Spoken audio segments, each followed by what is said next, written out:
16 octobre, un jeudi, jour du sport de masse, le président du Faso, Thomas Sankara, après une courte sieste, a rendez-vous au Conseil de l'Entente pour une réunion sur la création du parti. Il compte se rendre ensuite au sport. C'est pourquoi il est en t-shirt blanc et pantalon de jogging rouge lorsqu'il s'installe près du chauffeur, côté passager, à l'avant de la Peugeot 205 qui lui sert de véhicule présidentiel ce jour-là.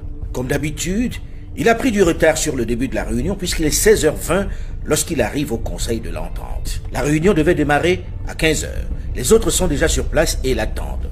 Le président et les gardes du corps sont en tenue pour aller pratiquer leur sport de masse et ne sont donc armés que de leurs pistolets automatiques.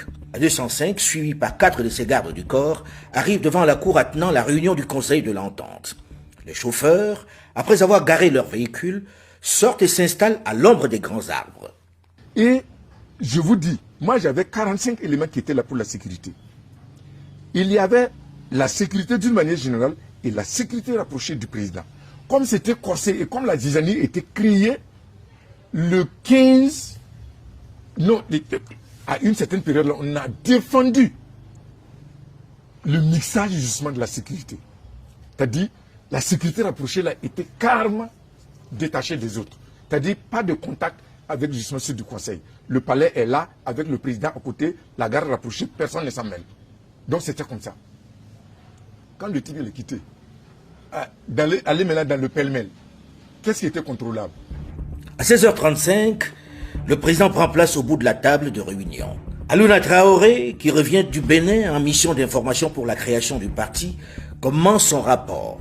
Mais il est interrompu par un bruit qui vient de la route. Un bruit de voiture qui se rapproche. Le président du Faso, agacé, se demande ce que c'est. Le véhicule s'arrête devant le portail.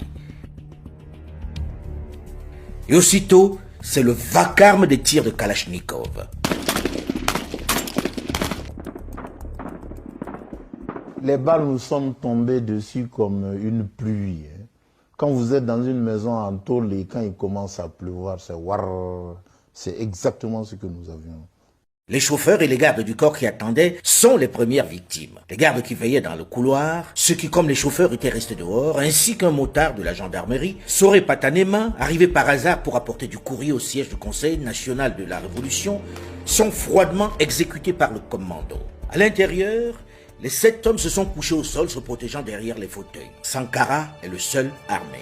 Il a sur la table son pistolet automatique. De l'extérieur, quelqu'un crie « Sortez! Sortez !» Le président du Faso se lève et ordonne à tous ses conseillers.